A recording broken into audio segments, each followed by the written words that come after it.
The sun poured into our cozy kitchen, reflecting off the well-used countertops and worn-out wooden table.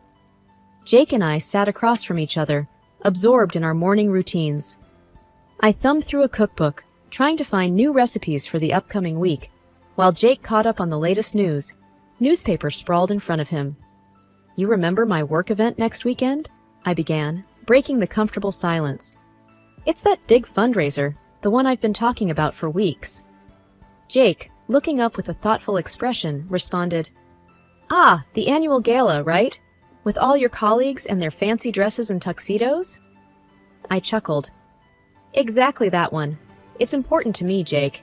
It'd mean a lot if you came, and not just for a brief appearance." His eyes twinkled as he teased. "Trying to show off your successful, charming husband, are we?" I playfully swatted his arm. "Oh, hush. You know it's not like that. But yes, it's crucial for networking, and having you by my side would give me a confidence boost." He nodded, taking a bite of his toast. "I promise I'll be there, by your side, throughout. Besides, it gives me a chance to see you dressed up, and I never pass that up." We both laughed at that, knowing full well he loved any excuse to get dressed up himself. Just then, his phone buzzed, diverting his attention. He read a message and sighed audibly. "My car's stuck at the mechanic's again. I thought they'd have fixed it by now. This is going to mess up my whole day." Seeing his frustration, I quickly offered, "Why don't you take my car? I don't have any major plans today. Just some cleaning and maybe catching up on a book." He looked up, clearly surprised. "Are you sure, Alex? I don't want to leave you stranded." I pushed my car keys towards him. "I've got 2 legs and a whole neighborhood of friends. If I really need to, I'll find a way. Plus, Mrs. Henderson next door owes me a favor. I helped her with her garden last week, remember?" He smiled, relief evident on his face. "Thanks, love. You always know how to make things work. I promise I'll fill up the tank as a thank you." I grinned. "And maybe grab some of that ice cream I love on your way back?" He winked. "Deal." This simple exchange, a routine part of our daily life, unknowingly sowed the seeds for the tempest that was about to hit our lives. As soon as Jake left with the car, I went on a cleaning spree. The house needed some sprucing up, and there's no time like the present. I cranked up the volume of our old radio, letting the upbeat tunes fill our home. From scrubbing the kitchen counters to vacuuming the living room rug, the hours seemed to melt away. In the midst of my cleaning, I realized I'd missed our little indoor plants that needed watering. While attending to them, I noticed the framed photos on our shelves, documenting our years together. From our first camping trip, where Jake tried to set up a tent and failed hilariously, to our family gatherings where both our families mingled as one. It felt surreal how much we'd built together over the years.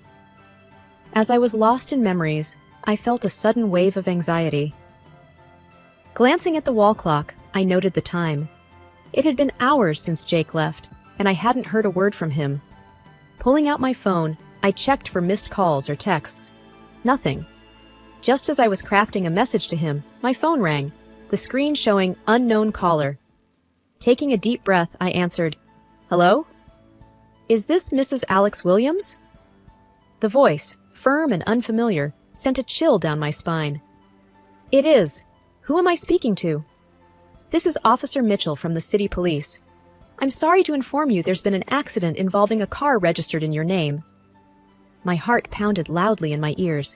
"Jake, is he okay? Please tell me he's okay." "He's injured but conscious. You might want to come down here." I felt my knees weaken. "Where are you located? I'll be there immediately." The officer provided the location, trying to assure me it wasn't the worst-case scenario, but it did little to calm my racing mind. On the verge of tears, I rushed outside, desperately searching for a quick way to get to the crash site. Mrs. Henderson, the elderly lady next door, and one of the kindest souls I knew, saw my distress. "Alex? What's wrong, dear?" "Jake. Accident. I need to get there," I blurted, the words coming out all jumbled. Mrs. Henderson didn't miss a beat. "My grandson's car is here. Take it. Go." "I can't thank you enough, Mrs. Henderson," I managed to say as she handed me the keys. "You bring that boy back safe and sound, and let me know if you need anything." I nodded, the weight of the situation hitting me as I headed towards the crash site, hoping and praying that everything would be all right. The accident scene was overwhelming. Traffic was diverted, emergency lights swirled, and curious onlookers whispered amongst themselves, their eyes locked on the site of the crash. As I parked and made my way towards the commotion, I tried to quell the panic that threatened to engulf me. A nearby officer noticed my distress. "Can I help you, ma'am?" "My husband, Jake Williams, he was in the accident," I stammered. He guided me through the crowd to where Jake was. Seeing him with paramedics, a cut on his forehead and an arm in a sling, brought both relief and concern. He was okay, but he wasn't unscathed. "Jake!" I rushed to his side. He tried to smile, his face pale. "Hey, Alex, looks worse than it feels." I gently touched his cheek. "What happened?" Before Jake could answer, a man approached, extending his hand. "Hi, I'm Tom. It was my car that collided with yours." Shaking his hand hesitantly, I responded, "Are you okay?" "Just a few scratches, nothing serious. But I'm more concerned about your husband and the lady who was with him," Tom said, his eyes darting towards Jake. I looked at Jake, waiting for an explanation. "Who was she?" Jake sighed. "She's a colleague from work. We had a meeting, and I offered her a ride home since it was on the way." "Why haven't I heard about her before?" My voice betrayed a hint of suspicion. "It was just work. I didn't think to mention it. And with the car situation today, it just happened," Jake replied, trying to calm the brewing storm. Tom added, "She seemed pretty shaken up after the crash. She took off even before the paramedics arrived. Thought it was strange." This revelation added more questions than answers. I frowned. "Why would she run off?" Jake shrugged. "Maybe she panicked. I don't know." We all fell into an uncomfortable silence. The paramedics were preparing to transport Jake to the hospital for a more thorough checkup.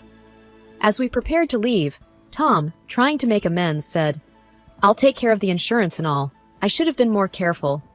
I nodded, my mind preoccupied with the mystery passenger and what that meant for our relationship.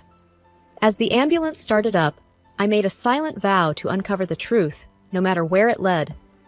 After ensuring Jake was settled in his hospital room, my thoughts shifted to the DVR in our car. It was a relatively new addition, a birthday gift from Jake after I'd mentioned wanting one.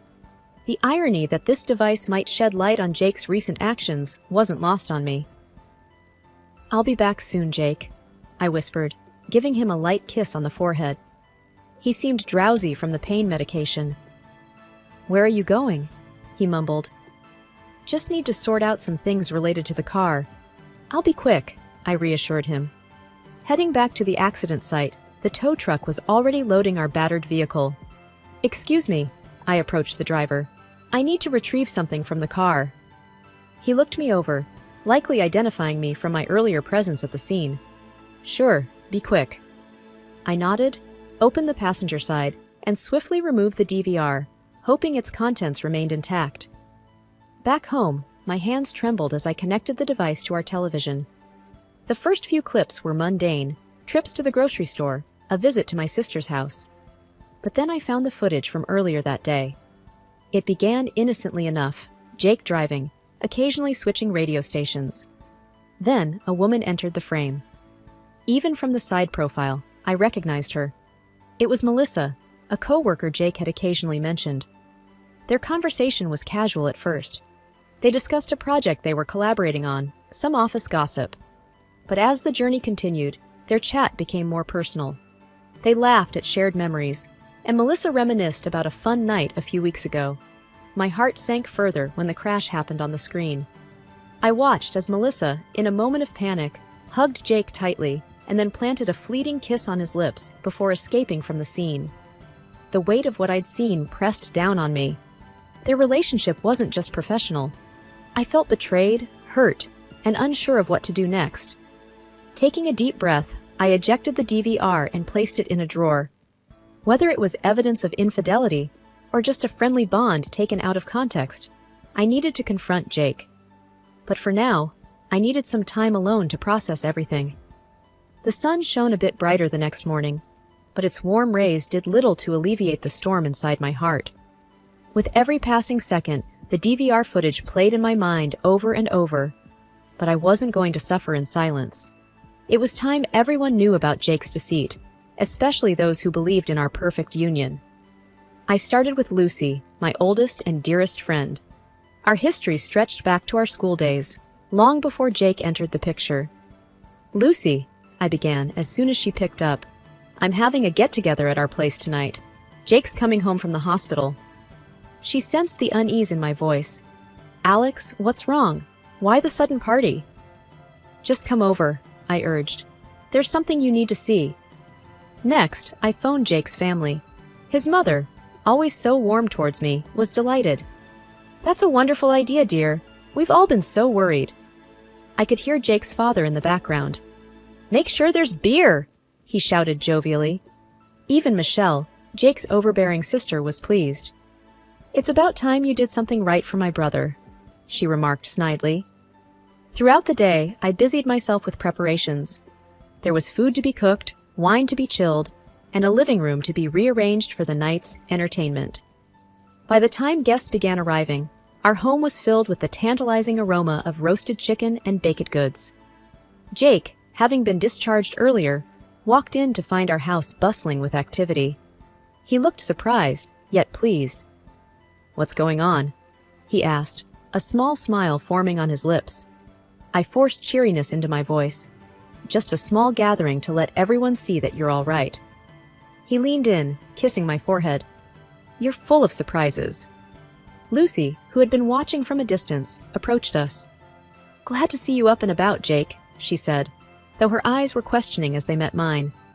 The evening progressed, filled with light-hearted banter and the clinking of glasses. Michelle was, predictably, the loudest, sharing stories of Jake's childhood, much to his embarrassment.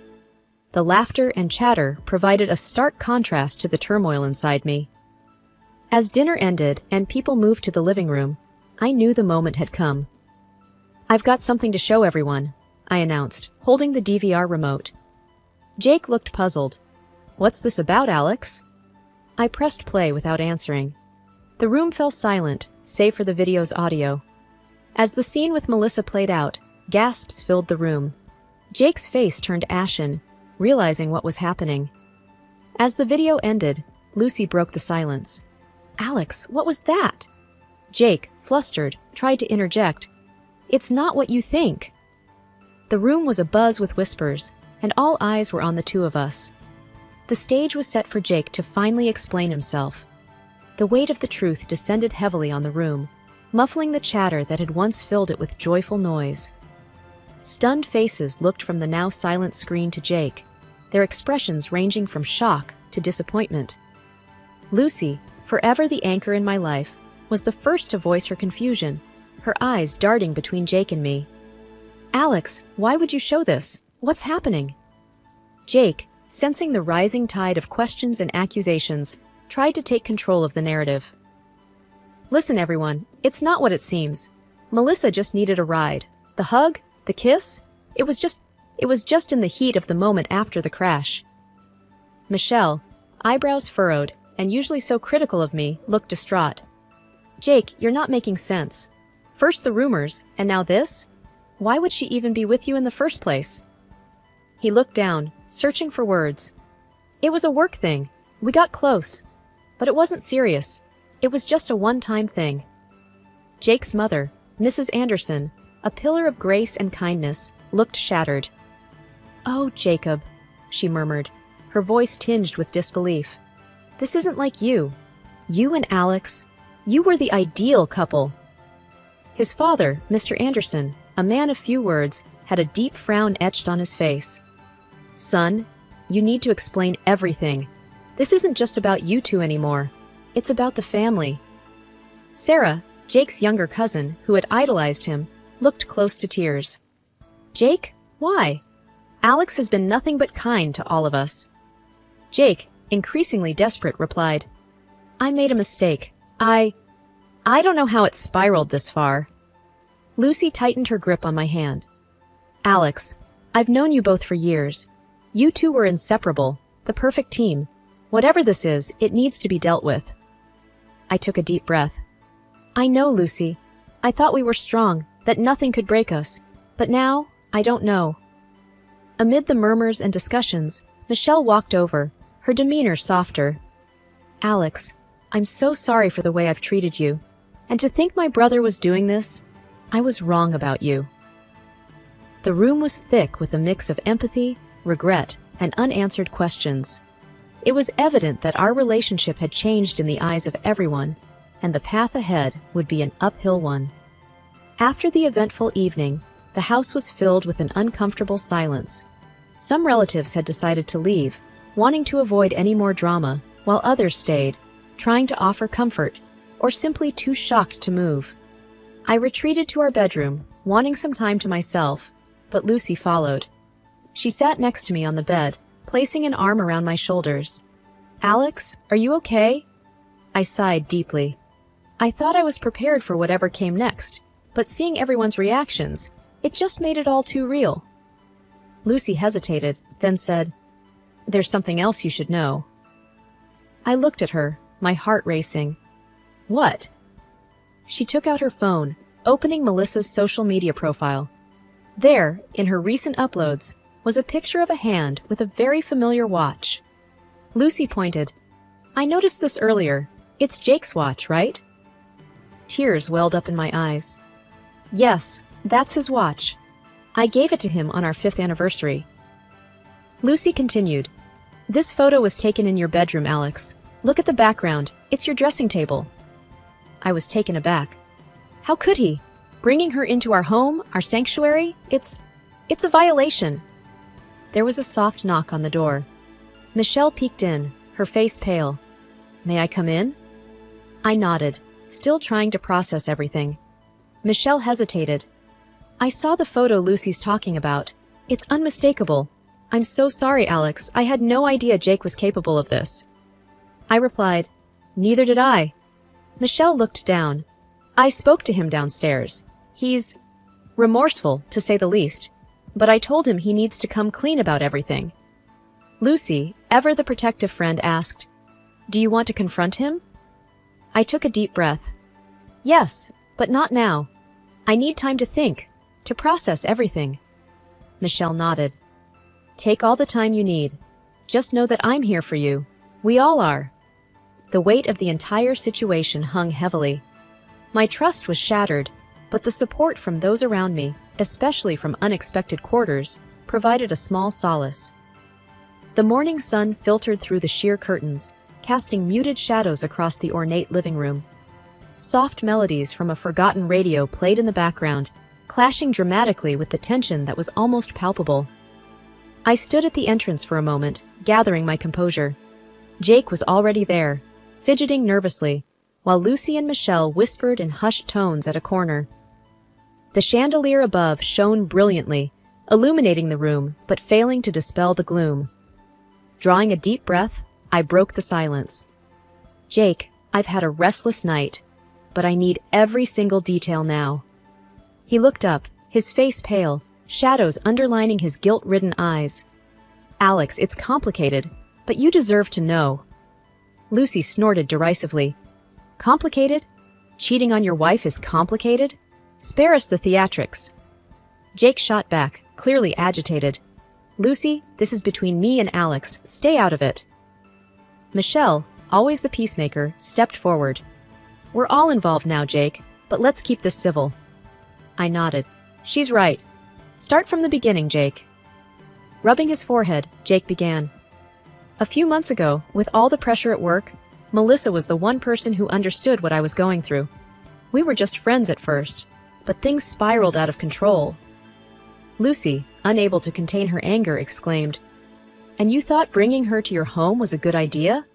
Where's your respect, Jake? Michelle sighed deeply. Lucy's right. That's just unforgivable. Jake, close to tears, responded, I regret it every single day, every moment. But Melissa, she has this pull. It's not an excuse, but I felt trapped. Lucy's voice dripped with sarcasm. Oh, the trapped card. Classic. I intervened. Enough, Lucy. Jake, was our marriage ever real to you? Jake's voice broke. It was, Alex, it is. I made a terrible, terrible mistake. I can't change the past, but I'd do anything for a chance at redemption. Michelle, her eyes moist, said, Jake, some things once broken can't be mended. It's a hard truth. Lucy whispered, mostly to herself, We thought you were different, but you proved us wrong. Facing Jake, I stated with finality, I need to find happiness again. Away from all this. Away from you. I'm filing for divorce. Jake's plea was almost a whisper. Alex, if there's even a shred of love left, please reconsider. But my mind was made up. This isn't about love anymore, Jake. It's about self-worth. Lucy and Michelle closed in, their support evident. As I moved towards the door, I threw one last glance at the life I was leaving behind, a chapter closing, and a new one waiting to unfold.